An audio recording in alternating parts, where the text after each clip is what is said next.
The movie opens with a rhythmic quote. We see the countryside. Inside a house on that land, a boy tells his mother that something is gone. She is curious to know what, and he says it's the whistling. On another day, the mother, Juliet, occupies a fair with her husband, Richard. Soon they hear the scream of a child, prompting the couple to go see what it was. They arrive at a place where people have gathered to see an injured horse.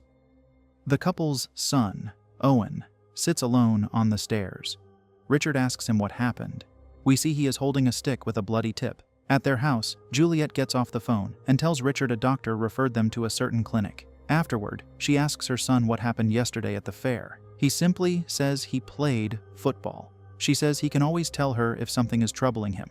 The next scene has the parents in a doctor's office. Juliet tells the doctor they live in Richard's parents' old place. The doctor says sometimes a big change in a child's environment can cause something. But Richard says they moved over 2 years ago.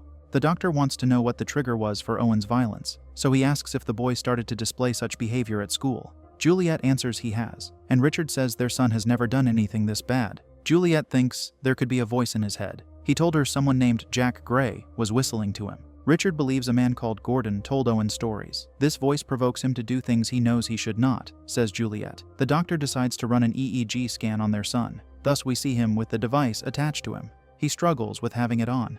At night in their home, Juliet practices yoga. Richard tells her he doesn't want Gordon in their house anymore. He adds this is exactly what he wanted to avoid in moving back to the country. Turning to him, Juliet asks who is Jack Gray. Since Richard says he is no one, she presses him to tell her that Jack Gray is a wood sprite created by Richard's father. His dad and Gordon tried to scare Richard with the wood sprite during Richard's youth. We briefly see Richard teaching a class while showing slides. He lectures on the Judish people. Following this, he walks outside with his son, informing him that people have forgotten that somewhere in this field should be the roots of an old oak tree. Owen knows about it from Gordon. He also knows the tree was important because people used it for meetings. His dad says one of the reasons for the meetings was to judge bad people. Owen's grandfather bought the land out of having an interest in all the stories it had to tell. Once Owen says Gordon said the oak tree's spirit was like a doorway into other worlds. Richard replies Gordon is full of superstitions. He believes the place is beautiful without the nonsense surrounding it. He guesses the tree was removed to make way for farming. Owen wants to find the roots of the special tree, and his dad says it's a good idea. In the next scene, Gordon arrives at their house. Juliet is alone there to meet him. Inside, she tells him Owen does not remember what he did. Gordon says maybe the boy doesn't want to remember. Juliet can't speak to her husband about it due to him being convinced everything is fine with their son. We learn from their conversation that Richard did not agree with his dad on many things. He never speaks of his father. Later, Richard is at home, telling Juliet it is obvious Owen wasn't himself at the fair. They hug, and he says he will start to work on the barn for her. On another day, we see Juliet observing the countryside. She stares ahead for an unknown reason while the music is full of mystery. She seems to imagine something that looks like roots. Some of them are bloody. When she snaps out of it, she sees her son lying unconscious nearby. She tries to awaken him, but it does not work. Subsequently, we see Richard entering a hospital to see his wife. She is distraught. She starts to sob, and he asks where their son is. A doctor takes him to another room, leaving Juliet to suffer. Eventually, Richard returns. He is overtaken by disbelief. Although it is not mentioned, their son lost his life. At home, Juliet is lying on the couch. Her mind seems to be in the gutter. It's uncertain how much time has passed because Richard now walks outside in the partial snow. He enters a tent where he lights a lantern. Inside, he begins to dig in the earth that he had already dug earlier. Afterward, he searches for something at home and finds a notebook with the title Starve Acre. It was written by his father, Neil. Flipping through it, he sees unsettling phrases like a failed summoning. The notebook also contains a photo of a little boy with a strange symbol juxtaposed over him. Richard reads a sentence that says, Neil tried to offer his flesh as ransom to release the boy. It prompts him to wonder if his dad attempted to save him. At a different time, he sees a woman outside his house whom he knows. They come inside and the woman asks for Juliet. Thus Richard goes to retrieve her. He approaches his wife lying in bed, informing her Harry is there to see her. The man adds, it is 1 p.m. However, she keeps lying in bed. He returns to Harry to tell her Juliet will be joining them. She asks him if he found any buried treasure out in his tent, to which he responds today he has not. Surprisingly, Juliet actually does descend to join them. She and Harry hug each other. We learn they are sisters. The next scene has Richard at his tent again. He lies on a pile of dirt. At the house, Juliet is watching television with her sister. An odd moment happens with her perceiving Owen near the wall. She suddenly wakes up in the dark and the TV is blaring static. Later, Richard walks into his house, seeing Harry packing things. He tells her not to touch Owen's belongings. Once he comes to Juliet, she says she asked her sister to do the packing. He expresses his dislike for Harry being in the house. Regarding her concern about how else are they going to sort out their son's room, he says they can't just erase it all. He then says he knew she wasn't happy with Owen, but all they had to do was love him. Richard asks if she thinks he was blind to the boy's problems. He tried to show love to their son. She thinks it could have helped if he acknowledged what was going on more often. This makes him ask where was she during Owen's attack. The lady has to leave the room to vomit in the washroom. Harry is the one to comfort her. In Richard's tent, we see he has unearthed the skeleton of an animal. He cleans the bones with a brush before collecting them in a box. At night, Juliet is outside and her husband watches her behind the window. He draws near when she is standing close to his tent. He says she will freeze, so they go back home.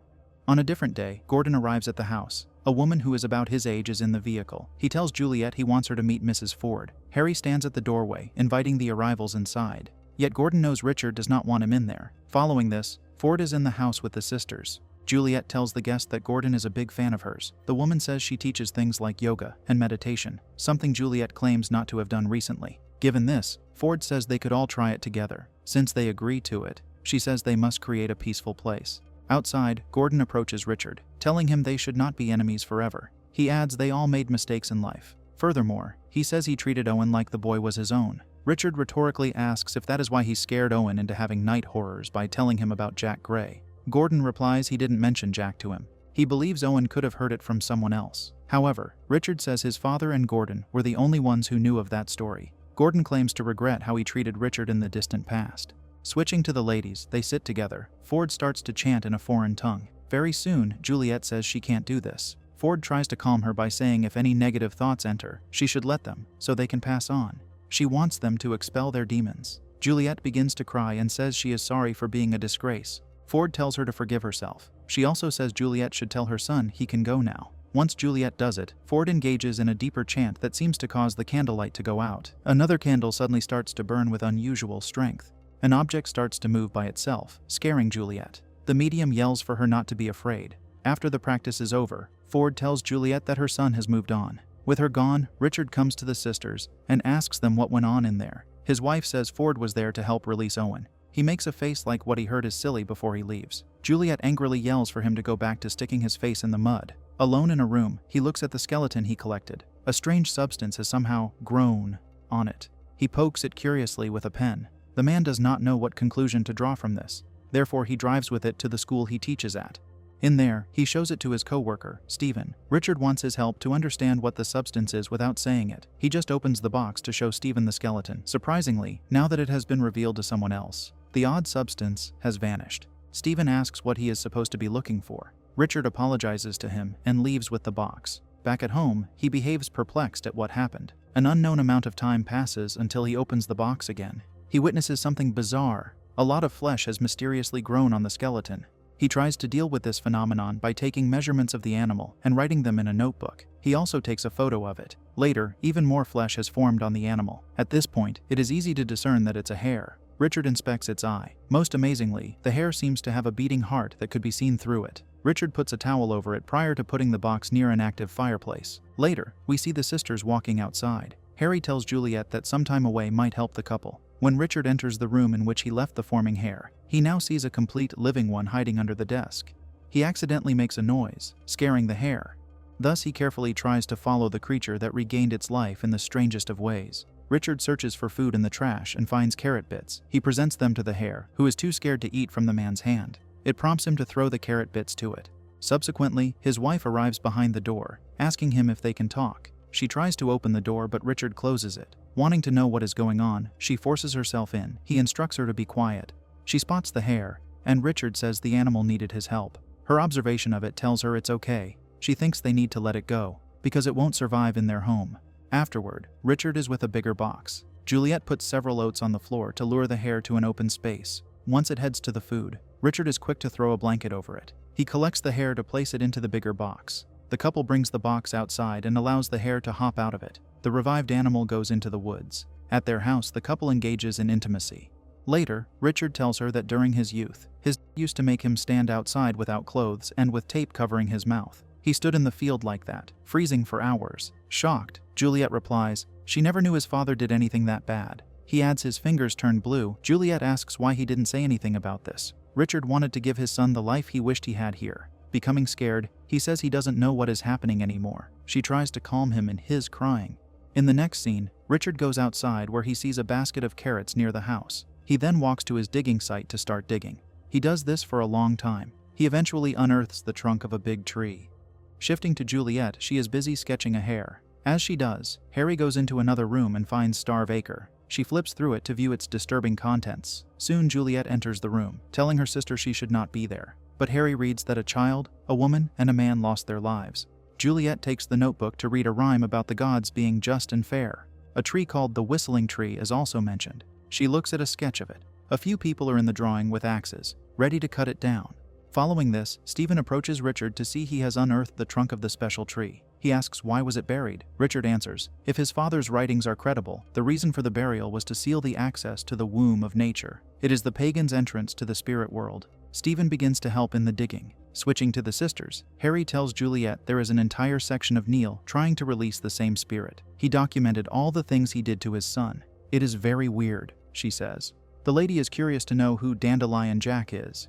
At the dig site, what confuses Stephen is how well the tree trunk is preserved. Suddenly they hear screaming. Richard runs to his wife and she tells him the dog got attacked. We see the hare hopping into their house. Juliet says that animal is responsible for it. She collects the hare in their house. In a short time, it sits on the counter while she cuts an apple for it. Harry is there to tell her the hare ripped her arm. Once Juliet puts the apple pieces close to the hare, it smells them, but does not eat. Soon we observe the hare lying in a basket like it's a human baby.